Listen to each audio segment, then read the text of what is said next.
Electric cars अगर आप लेने की सोच रहे हैं तो मार्केट में इस टाइम पे बहुत सारी ऑप्शंस अवेलेबल हैं, लेकिन अगर आप बजट इलेक्ट्रिक कार्स की बात करें ना, तो बजट इलेक्ट्रिक कार्स में अब एकदम से बहुत बूम आ गया है। पहले हम बात करते थे, अगर हम BYD की बात करें या फिर अगर हम और ब्रांड्स की बात करें वॉल्वो वगैरह की, तो वो प्रीमियम इलेक्ट्रिक कार्स होती थी और हर किसी के बजट में वो कार्स नहीं आती थी। BYD ने भी अपनी कार एटो 3 का एक ऐसा वेरिएंट मार्केट में उतार दिया है जो कि बजट ईवी कार्स में आता है। जब ये कार लॉन्च हुई थी तब 35-36 लाख एक शोरूम थी, यानी कि ऑन रोड आते आते 38-39 लाख के आसपास आती। लेकिन आज की डेट में अगर आप ये कार लेने जाते हैं तो आपको 24,99,000 यानी कि ऑलमोस्ट 25 लाख में एक्स शोरूम ये पड़ती है। इसमें बहुत सारी ऐसी चीज़ें आती हैं जो कई ब्रांड्स की टॉप वेरिएंट में भी नहीं आती हैं, यानी कि बेस वेरिएंट से भी आपको बहुत सारी चीज़ें मिलना शुरू हो जाती हैं। और ऑन रोड बात करें तो तकरीबन 26,50,000 ऑन रोड पड़ जाएगी। कुछ चीज़ें ऐसी हैं जैसे कि एडास आपको इसमें नहीं मिलता है, इसमें वेंटिलेटेड सीट्स आपको नहीं मिलती हैं, पावर टेलगेट नहीं मिलता है, लेकिन उसके अलावा ऐसी मिल जाती हैं जो इसकी प्राइस को जस्टिफाई नहीं, मोर देन जस्टिफाई करती हैं, मोर देन वर्थ फील कराती हैं। अब बैटरी कितनी है? 49.92 किलोवाट आवर की बैटरी है। उसके अलावा अगर हम इसकी रेंज की बात करें तो 468 किलोमीटर्स की रेंज ARAI क्लेम्ड रेंज है, यानी कि 400 सवा 400 तो कहीं नहीं गई। उसके अलावा आपको ड्राइव मोड जिसमें इको, नॉर्मल और स्पोर्ट्स मिलता है।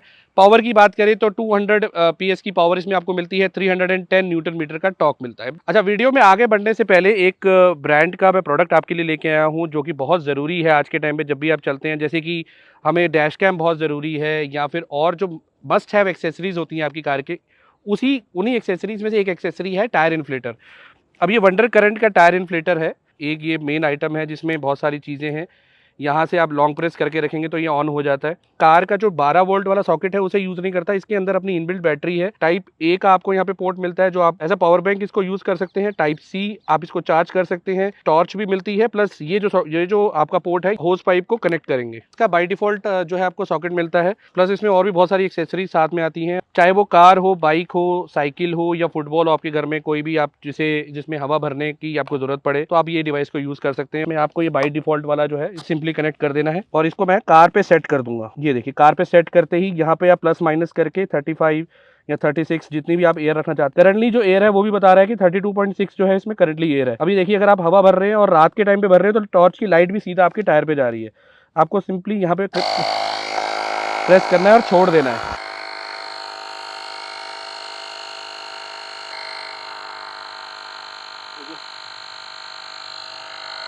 अब ये देखिए, जैसे ही उसने जितनी हवा उसको चाहिए थी उसने लेके वहीं पर उसको स्टॉप कर दिया है। अब अच्छी बात क्या है कि आपको जितनी हवा इसमें भरनी है टायर में ये उतनी भरेगा और उसके बाद ऑटोमेटिकली कट ऑफ कर देगा। अब इस डिवाइस को अगर आप बाय करना चाहते हैं तो फ्लिपकार्ट, अमेजॉन सब जगह पे ये इजीली अवेलेबल है। ब्रांड मैं एक बार फिर से बता देता हूँ आपको, ये ब्रांड है वंडर करंट, और अगर आप इसको बाय करना चाहते हैं तो फ्लिपकार्ट या अमेजॉन पे जाकर सर्च कर सकते हैं। बेस्ट बाय लिंक आपको डिस्क्रिप्शन में मिल जाएगा, इनकी अपनी वेबसाइट पे भी अवेलेबल है, उसका लिंक भी मैं डिस्क्रिप्शन पे डाल दूंगा। अब यहाँ पर आप देख सकते हैं लाइटिंग इसकी ऑल LED आपको इसमें लाइटिंग मिलती है। फॉग लैंप्स आपको आप यहाँ पर नहीं मिलते हैं, लेकिन फ्रंट पार्किंग सेंसर्स आपको यहाँ मिल जाते हैं। 17 इंचज के आपको यहाँ पर अलॉय व्हील्स मिलते हैं। चार्जिंग का सॉकेट आपको राइट फ्रंट में ही मिलता है। यहाँ पे 80 किलोवाट की मैक्सिमम आप DC चार्जिंग कर सकते हैं और 0 to 80% सिर्फ 50 मिनट में चार्ज हो जाएगी।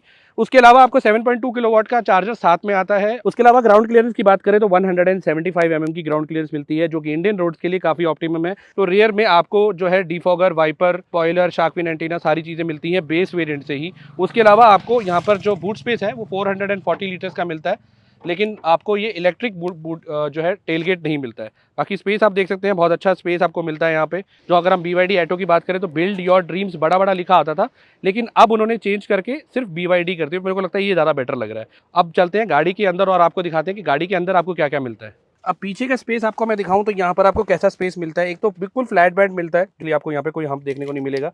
सेंटर में AC आपको वेंट्स मिल जाते हैं। नीचे आपको टाइप A और टाइप C दो पोर्ट्स मिल जाते हैं और थोड़ी सी स्पेस मिल जाती है। बाकी 3 हेडरेस्ट आपको मिलते हैं। 3 पॉइंट आपको सीट बेल्ट मिलता है विद आइसोफिक्स, और यहाँ पर आपको आर्मरेस्ट भी मिल जाता है विद कप होल्डर्स।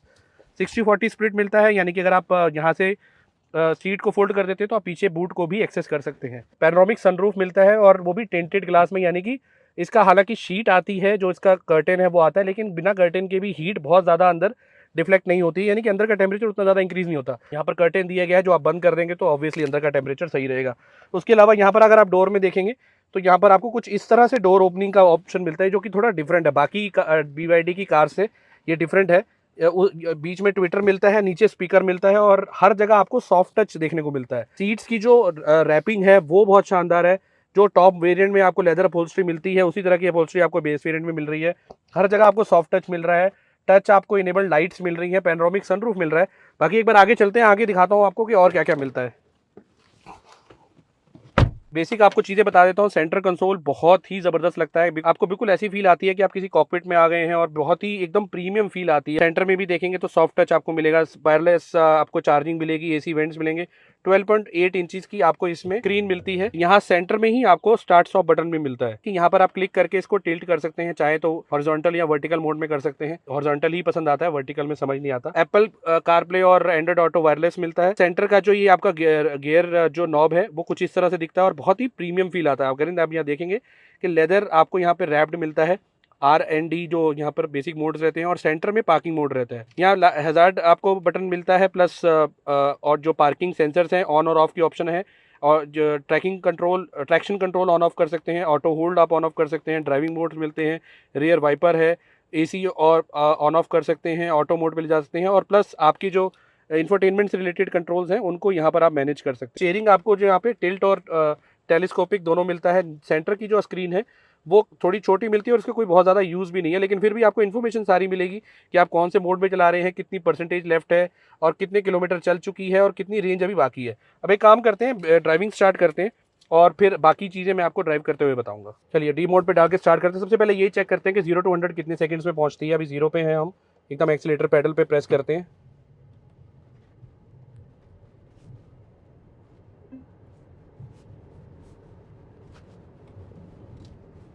अब यहाँ पर मैं टाइमर लगा दूंगा कि 0 to 100 कितने सेकंड में पहुंची है। हालांकि क्लेम जो है वो 7.9 सेकंड्स है और 7.9 सेकंड्स में ये 0 to 100 पहुंच जाती है। बाकी यहाँ पर आगे थोड़े से जो रास्ता है खराब है। सस्पेंशन कैसे हैं?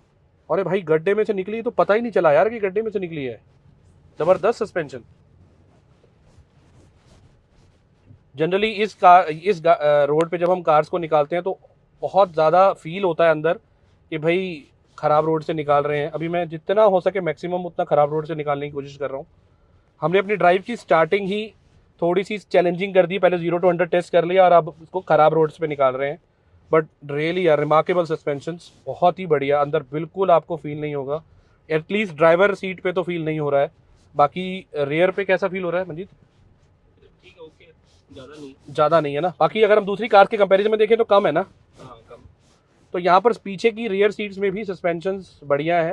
इसका स्टीयरिंग बहुत लाइट है और सबसे अच्छी चीज़ यहाँ पर जो अंदर फील आ रहा है ना, एकदम प्रीमियम कार वाला फील आ रहा है। और मैं इस चीज़ को क्यों बोल रहा हूँ, बिकॉज मैंने XEV9 भी ड्राइव की है, टाटा कर्व भी ड्राइव की है, हैरियर EV भी हमने ड्राइव की है, उसके अलावा MG की जो इलेक्ट्रिक कार्स हैं वो भी ड्राइव की हैं। सो यहाँ पर एक डिफरेंट ही फील है, प्रॉपर एक प्रीमियम कार वाली फील आती है। यहाँ पर आप देखेंगे तो कंप्लीटली आपको सॉफ्ट टच मिलेगा। ये हल्का हार्ड टच है, लेकिन हार्ड में भी प्लास्टिक बहुत शानदार है।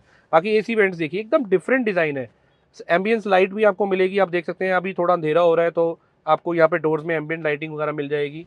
जो इसका IRVM है वो ऑटो डिमिंग IRVM है। जब आप हल्का सा एक्सीलेटर पेडल पे प्रेस करते हैं तो एकदम ज़बरदस्त ये स्पीड पकड़ती है। ये देखिए कितना जल्दी जो है एक्सेलरेशन इसमें आता है, बिकॉज 310 न्यूटन मीटर टॉर्क है। और बैटरी जो है वो आपको ब्लेड बैटरी मिलती है। एक चीज़ और की, जो BYD की बैटरीज, जो ब्लेड बैटरीज का हम बात करते हैं ना, वो वर्ल्ड में बहुत सबसे ज़्यादा सेफेस्ट बैटरी काउंट होती हैं। और अगर आपको थोड़ी सी नॉलेज होगी तो आपको पता होगा कि महिंद्रा जो कार्स बना रहे हैं वो जो बैटरी सोर्स कर रहे हैं वो सारी की सारी बैटरीज BYD से ही सोर्स कर रहे हैं। तो भाई वीडियो देखने के टाइम पे जो लोग चाइना चाइना चिल्लाते हैं ना, वो आप ये चीज़ भी देखो कि इंडियन मैन्युफैक्चरर भी आज की डेट में जो सबसे इंपॉर्टेंट पार्ट है आपकी कार का, बैटरी जो सबसे एक्सपेंसिव पार्ट भी होता है, वो चाइना से यानी कि BYD से ही इंपोर्ट कर रहे हैं। और रीज़न उसका ये है कि क्यों ये जो इनकी जो बैटरी ब्लेड बैटरी मानी जाती है वो सबसे सेफेस्ट बैटरी मानी जाती है। यानी कि अगर ये बैटरी को अगर आप उठा करके बिल्कुल आग के बीच में भी डाल देंगे ना तो ये ब्लास्ट नहीं करेगी। बैटरी आप साइड में करते हैं, बाकी फीचर्स पे आते हैं। अभी मैं इसको आज हम इसका रेन टेस्ट तो बिल्कुल नहीं कर पाएंगे, बिकॉज बहुत कम टाइम के लिए गाड़ी हमारे पास है, तो हम ऑब्वियसली इसका रेन टेस्ट नहीं कर पाएंगे। क्लेम्ड रेंज मैंने आपको बता दी कि 468 के आसपास है, जबकि एक्चुअल रेंज जो है वो 400 सवा 400 आराम से आपको मिल जाती है ऑन रोड, अगर आप तरीके से नॉर्मल मोड में चलाते हैं।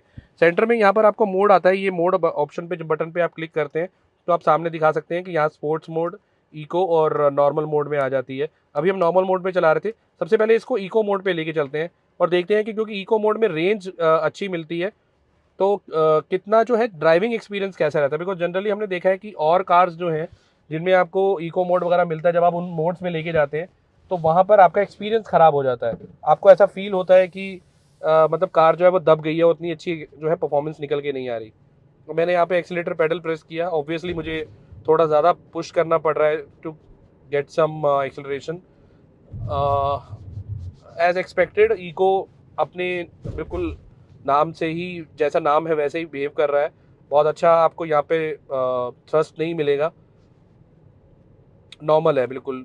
ठीक है, अगर आपकी यहाँ पर रेंज कम है, मतलब परसेंटेज कम है चार्ज बैटरी की, और आपको ज़्यादा लंबा जाना है, आपको थोड़ी सी जो एनर्जी है उसकी सेव करनी है, तो आप इको मोड में चला सकते हैं, उतना बुरा भी नहीं है। मतलब अगर आप बम्पर टू बम्पर ट्रैफिक में हैं या सिटी ट्रैफिक में हैं तो वहाँ पर आप इस मोड को डेफिनेटली प्रेफर कर सकते हैं। बट अगर आप नॉर्मल एक खुली रोड पे हैं तो आप नॉर्मल मोड में ही चलाइए, मेरे ख्याल से वो ज़्यादा बेटर रहेगा।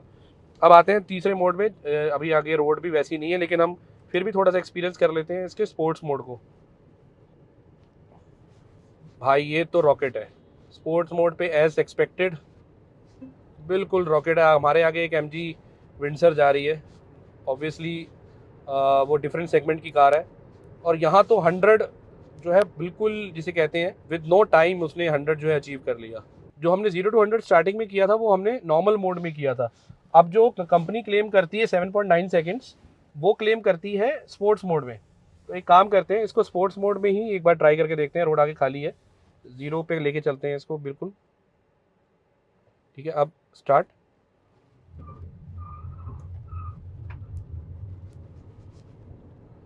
एकदम व्हील स्पिन आपको यहाँ पर आवाज़ सुनाई पड़ी होगी, और हम 100 क्रॉस कर चुके हैं।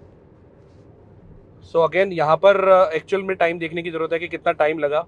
और सबसे अच्छी चीज़ थी, जैसे ही एक्सीलेटर पैडल पे मैंने प्रेस किया तो व्हील स्पिन एकदम ज़बरदस्त हुआ और आवाज़ भी आई अंदर। स्पीकर्स की अब अगर हम बात करें तो इसमें आपको 6 स्पीकर सिस्टम मिलता है, 12.8 इंचज़ की इंफोटेनमेंट मिलती है, और वो जो स्पीकर सिस्टम है उसकी क्वालिटी अच्छी है, बढ़िया है मतलब। प्लस इसमें आपको 7 एयरबैग्स मिलते हैं, which is most important thing right now, क्योंकि ग्लोबल एनकैप में ये कार जो है 5 स्टार रेटिंग लेकर के आती है। 7 एयरबैग्स के साथ ही गाड़ी आती है। बाकी ABS, EBD, hill start assist, hill hold assist और हिल डिसेंट कंट्रोल वगैरह सब कुछ आपको इसमें मिलता है। अगेन आप प्राइसिंग, मैं बार बार आपको इसलिए याद करा रहा हूँ बिकॉज ये सारे फीचर्स जब आप एक 25 से 30 लाख की गाड़ी में ढूंढने जाते हैं, और ये 25 से 30 लाख में, ये 30 लाख वाली उसमें जाता नहीं है, ये 26 साढ़े 26 पे ही रुक जाता है, यानी कि ऑन रोड आपको 26.5 पड़ता है। तो उसमें आपको हिल डिसेंट वगैरह जैसे फीचर्स जो हैं वो बहुत सी कार्स में नहीं मिलते हैं। और अब BYD उसी प्राइस में आपको वो सारी चीज़ें भी दे रहा है विद, मैं कहूँगा लग्जूरियस की अगर हम बात करें तो ये एक स्टेप अहेड होगा। टेक्नोलॉजी में हो सकता है कि एक स्टेप थोड़ा सा आपको लगे कि वो चीज़ें ज़्यादा है, बिकॉज वो टेक्नोलॉजी वाइज थोड़े ज़्यादा फीचर्स दे रहे हैं। लेकिन लग्जरी की अगर हम बात करें, प्रीमियमनेस की बात करें, तो BYD Atto 3 में प्रीमियमनेस और लग्जरी आपको एक स्टेप ज़्यादा मिलेगी। तो एक कमांडिंग पोजीशन तो आपको लगती है अगर आप थोड़ी सी ऊंची सीट पे बैठना पसंद करते हैं। अभी जैसे मैंने अपनी सीट जो काफ़ी ऊपर कर रखी है, लेकिन मेरे ऊपर आप देख सकते हैं कि ठीक ठाक स्पेस आपको ऊपर मिलेगा, बीइंग कि यहाँ पर आपको पेनोरामिक सनरूफ मिलता है, उसके बाद भी ठीक ठाक स्पेस यहाँ पर आपको मिलता है, तो कोई दिक्कत नहीं है। 6 वे एडजस्टेबल आपको ड्राइवर सीट मिलती है, और 4 वे एडजस्टेबल आपको पैसेंजर सीट मिलती है। इसमें सिर्फ आपको जो है हाइट जो है ऊपर करने का नीचे का ऑप्शन नहीं आता है, बाकी सारा टिल्ट वगैरह जो है वो सारी ऑप्शंस आपको इसमें मिलती है। सो फाइनल अगर इस वीडियो को यहाँ एंड करें तो मैं बस लास्ट में यही कहना चाहूँगा कि अगेन हमारे इंडियन मैन्युफैक्चरर्स को भी थोड़ा सा यहाँ देखना चाहिए कि आप इस प्राइसिंग में भी ये सारी चीज़ें दे सकते हैं जो यहाँ पर आपको मिल रही है।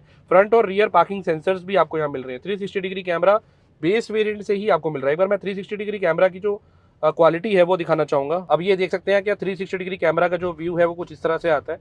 मैंने भी 360 जो 3D व्यू है इसका ऑन किया हुआ है। अगर आप आगे से देखना चाहें, साइड से, पीछे से देखना चाहें, तो आप इस तरह से इसका जो है प्रॉपर व्यू देख सकते हैं। अगर मैं 3D ऑफ कर देता हूँ तो 3D ऑफ में आपके जो सारे कैमराज हैं उनकी प्रोजेक्शन आपको रियल टाइम जो है दिखनी शुरू हो जाती है। अभी आप इसकी क्वालिटी देखिए, ठीक ठाक अंधेरा बाहर हो चुका है। हमारा जो ये फ्रंट कैमरा ऑन है इस टाइम पे, और फ्रंट कैमरा की इमेज जो है कुछ रियल टाइम पे इस तरह से आ रही है। फुल स्क्रीन में, ऑलमोस्ट फुल स्क्रीन में आपको जो है आप रियल टाइम आपको व्यू दिख रहा है।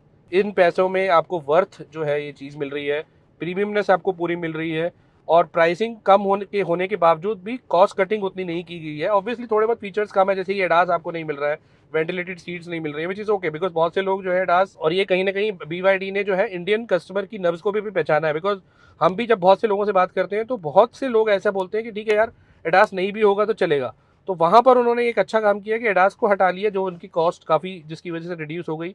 और मैं कहता हूँ कि अगर आपके पास ऑप्शन है ना 25 से 30 लाख की गाड़ी लेने की, तो एक बार जाके BYD में एटो 3 को ज़रूर ट्राई कीजिए। पार्किंग वगैरह आप आराम से कर पाएंगे। कहीं लेके जाना है जहाँ पर इंडियन, आपको पता है कि सिटीज़ में ट्रैफिक की वजह से बहुत बड़ी गाड़ी रखने में दिक्कत आती है, तो वहाँ पर आपके लिए ये गाड़ी जो है वो एक अच्छी फैमिली कार साबित हो सकती है। तो एक बार टेस्ट ड्राइव लीजिए, उसके बाद डिसाइड कीजिए कि आपको किस कार के लिए जाना है।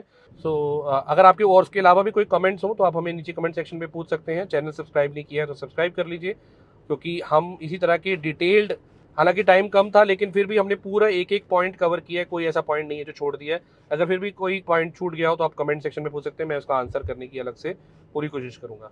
वीडियो को लाइक कर दीजिए, चैनल को सब्सक्राइब कीजिए। मिलते हैं किसी और वीडियो में, तब तक के लिए goodbye and take care.